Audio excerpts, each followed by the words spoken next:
Salam, kembali lagi bersama saya Antonius Kase dengan NIM 204 2022 0002 Program Studi Misiologi Fakultas Ilmu Sosial Keagamaan Kristen dan Institut Agama Kristen Negeri Kupang. Di video kali ini saya akan membahas tentang metode pengajaran Yesus, yakni mata kuliah Pak 1. Kita langsung saja masuk dalam pembahasannya. Metode yang digunakan Yesus untuk mengajar yang pertama melalui teladan hidup. Yesus mengajar dengan contoh konkret dari kehidupan sehari-harinya. Dia menjadi teladan bagi murid-muridnya, mengajarkan nilai-nilai seperti kelembutan, rendah hati, dan cara berdoa yang benar. Keanekaragaman pendengar. Yang kedua, keanekaragaman pendengar. Yesus mengajar kepada murid-muridnya yang berasal dari latar belakang dan lapisan masyarakat yang berbeda. Pengajarannya relevan bagi semua orang tanpa memandang status sosial. Yang ketiga, menggunakan berbagai tempat. Yesus tidak terpaku pada satu lokasi. Dia mengajar di berbagai tempat, termasuk bukit, danau, dan perahu nelayan. Pendekatan ini mencerminkan beragam pengalaman dan situasi hidup. Pentingnya kehidupan seperti dengan Allah. Yesus mengajarkan pentingnya membangun hubungan pribadi dengan Allah. Dia memberi contoh doa yang benar, menekankan kebutuhan untuk berdoa secara pribadi dan intim dengan Bapa Surgawi. Metode pengajaran yang Yesus mencakup kehidupan nyata, teladan hidup, keberagaman pendengar, menggunakan tempat yang beragam, pentingnya kehidupan pribadi dengan Allah. Merujuk pada kitab suci, keteladanan melalui kehidupan pribadi dan pemahaman mendalam terhadap sifat manusia. Yesus memahami pikiran para murid dan pengikutnya sebelum mengajar. Menggunakan cara berpikir mereka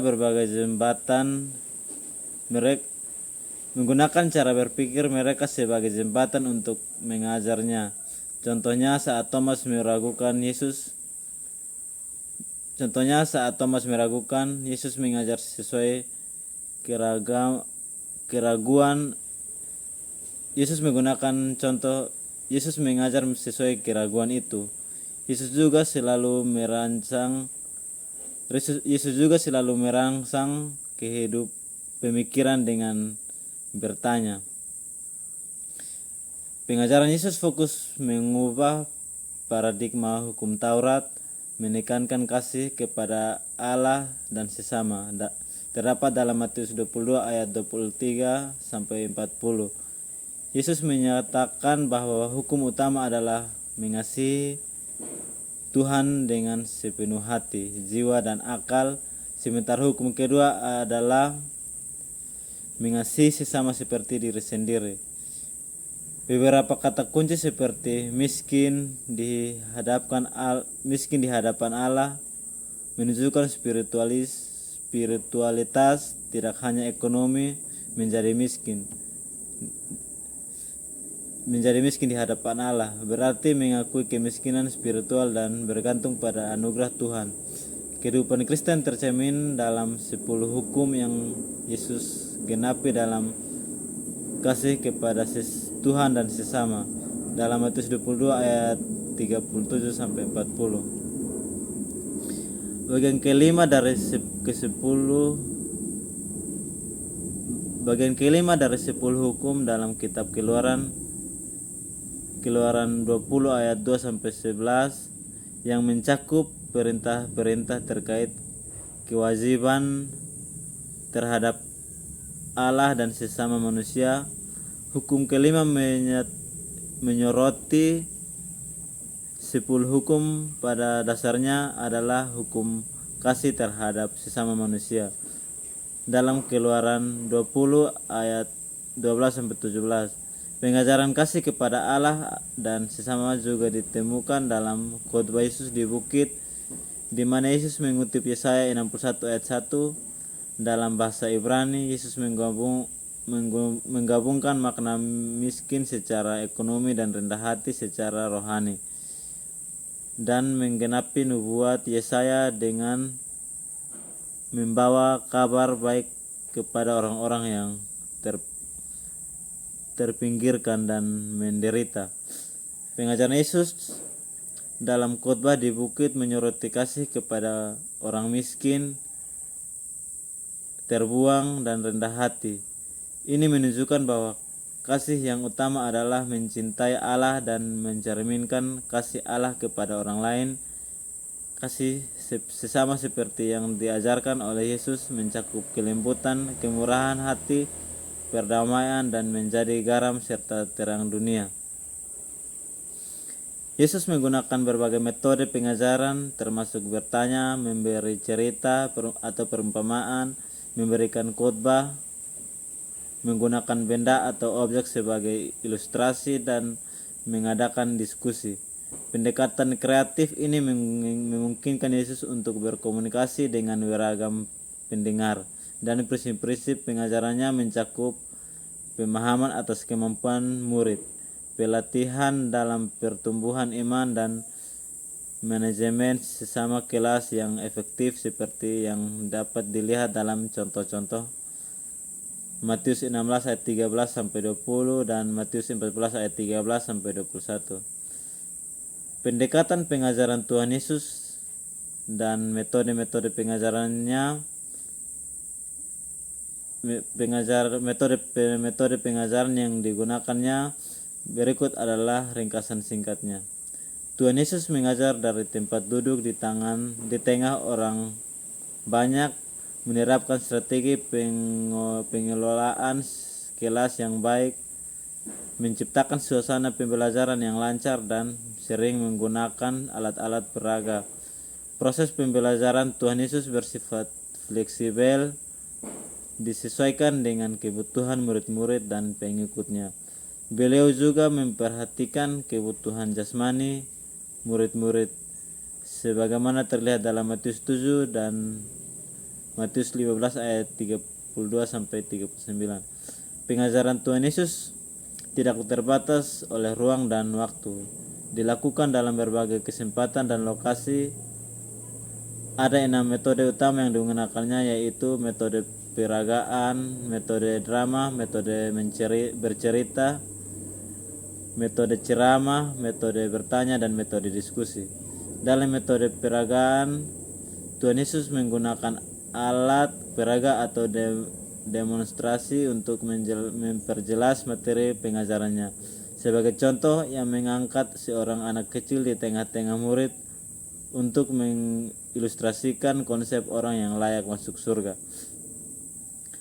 Metode-metode pengajaran ini bersifat komprehensif dan telah diterapkan oleh Tuhan Yesus dengan sederhana sesuai dengan kebutuhan dan situasi pembelajaran.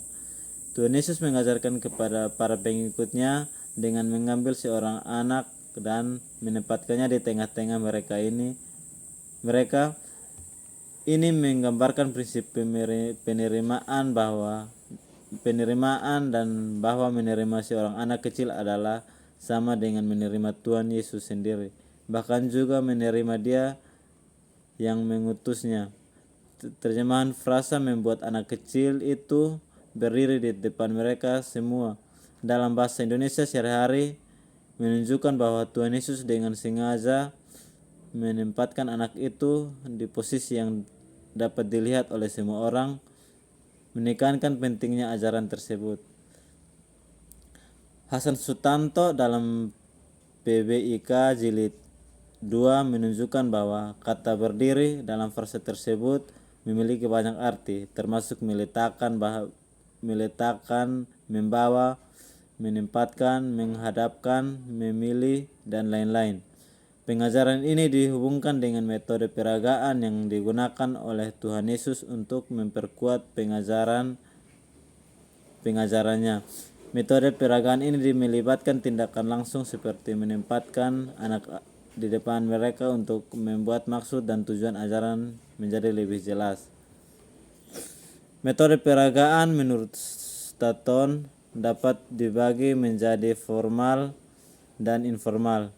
Tuhan Yesus sering menggunakan metode peragaan formal seperti saat meminta diperlihatkan mata uang kaisar dalam Injil Matius 22 ayat 15-22. Alat peraga seperti gambar peta atau benda asli membantu menyampaikan kebenaran yang diajarkan dengan lebih jelas dan menarik bagi pendengar. Manfaat metode peragaan termasuk membantu pendidik memperjelas materi, memfasilitasi pemahaman peserta didik, dan meningkatkan daya tarik pengajaran. Mary Sutiawani menyoroti bahwa metode peragaan dapat mendorong analisis dan pemahaman peserta didik terhadap masalah yang dihadapi. Dalam konteks pengajaran Tuhan Yesus, penggunaan peragaan membantu memahamkan prinsip-prinsip ajarannya dengan baik. Singkatnya, metode peragaan yang melibatkan penggunaan alat peraga memiliki peran penting dalam memfasilitasi pengajaran dan pemahaman konsep-konsep rohania. Metode pengajaran Yesus. Metode pengajaran dengan objek atau benda di sekitar. Yesus menggunakan objek sekitar seperti burung, bunga, rumput, anak kecil, pohon buah ara, uang koin, janda yang memberikan persembahan, ladang yang menguning, pohon anggur dan rantingnya serta mujizat-mujizat. Contoh menggunakan burung dan bunga untuk menggambarkan perintah Allah dalam Matius 6 ayat 25-31. Anak kecil untuk mengajarkan kerendahan hati dalam Matius 18 ayat 6. Pohon buah ara untuk mengajarkan perlunya iman dalam Matius 21 ayat 18-22 dan sebagainya. Metode drama. Drama digunakan oleh Yesus untuk memberikan pesan hidup kepada pendengar. Drama dapat bersifat persiapan atau spontan seperti saat Yesus mengusir penjual di bait Allah dalam Matius 21 ayat 12-16. Jenis-jenis drama: peragaan gambar, pantomin, drama analog, drama formal, dan peragaan peran atau role playing. Contoh-contoh metode drama Yesus. Yesus menggunakan drama yang menjelaskan pembaptisan dan perjamuan Tuhan, menghidupkan kembali peristiwa sejarah, dan menyampaikan kebenaran firman Tuhan. Contoh terkenal, Yesus membasuh kaki murid-muridnya dalam Yohanes 13 ayat 1-15 dan menyembuhkan serta mengampuni dosa kepada ahli Taurat dalam Markus 2 ayat 1-12. Manfaat dan nilai metode drama. Drama efektif dalam menunjukkan solusi dan kebenaran, memungkinkan pendengar untuk langsung memahami makna sejati. Drama dapat melibatkan murid sebagai pelaku atau tokoh dalam cerita atau peristiwa seperti role playing. Metode pengajaran Yesus ini memberikan contoh konkret, sederhana dan mudah dipahami untuk menyampaikan nilai-nilai kerohanian dan kebenaran firman Tuhan kepada para muridnya. Beberapa manfaat metode drama dalam konteks kehidupan sehari-hari, terutama dalam 3 aspek. Yang pertama, drama dapat dijadikan cermin bagi masalah-masalah kehidupan konkret. Melalui dramatisasi, orang dapat merenungkan dan meresapi situasi kehidupan yang dihadapi, memungkinkan mereka untuk merelatifkannya dengan pengalaman pribadi. Yang kedua, drama dapat diterapkan dalam konteks ibadah, meningkatkan pengalaman spiritual melalui elemen-elemen dramatis seperti pembacaan Alkitab, paduan suara, gerakan pendeta dekor,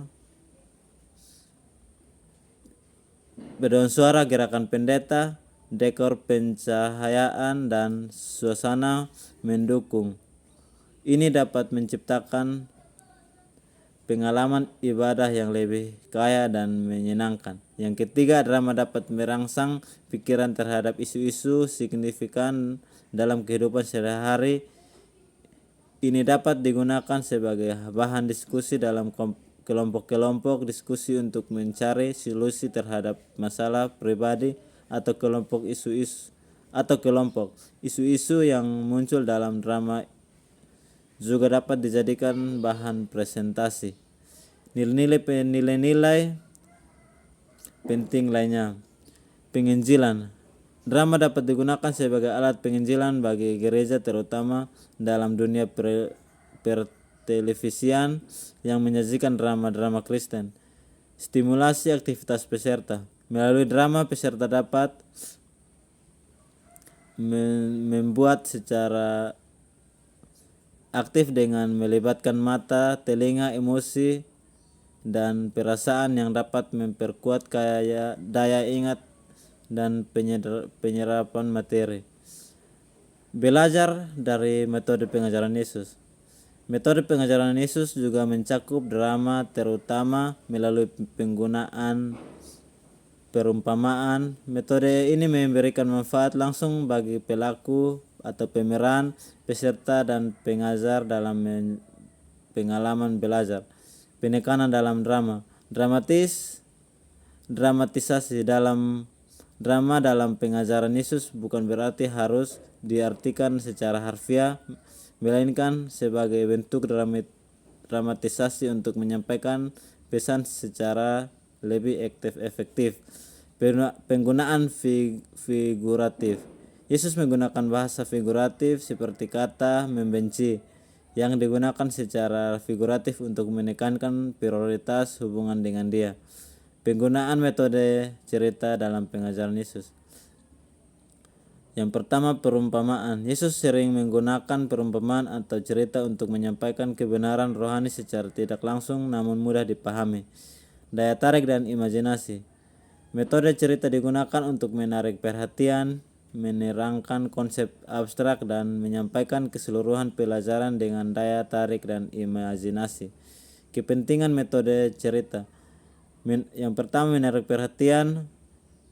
Cerita digunakan untuk menarik perhatian pendengar. Yang kedua, menerangkan konsep abstrak. Cerita membantu menjelaskan konsep atau kebenaran yang sulit dipahami. Yang ketiga, menyampaikan materi secara menarik. Materi pembelajaran dikemas dalam bentuk cerita untuk membuatnya lebih menarik dan mudah diingat. Kategori perumpamaan. Yang pertama, kisah nyata. Menggunakan ilustrasi dari kehidupan sehari-hari yang dikenal pendengar, seperti perumpamaan tentang benih yang tumbuh atau anak-anak bermain di pasar. Yang kedua, cerita. Tidak berdasarkan kenyataan umum, melibatkan peristiwa masa lampau yang berhubungan dengan pengalaman seseorang, seperti perumpamaan tentang petani yang menabur gandum. Yang ketiga, ilustrasi. Cerita contoh dengan fokus pada karakter dan tingkah laku, seperti perumpamaan tentang orang Samaria yang baik hati. Yang keempat, perumpamaan digunakan secara khusus dalam pengajaran Tuhan Yesus, terutama dalam Injil sinoptik. Yang kelima, terdapat dua bentuk utama perumpamaan, yaitu kiasan dan metafora dengan maksud yang mendalam. Metode cerita Tuhan Yesus.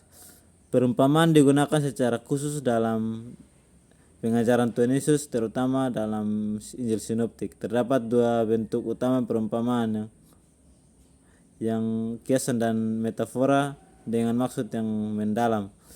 Tujuan menggunakan perumpamaan.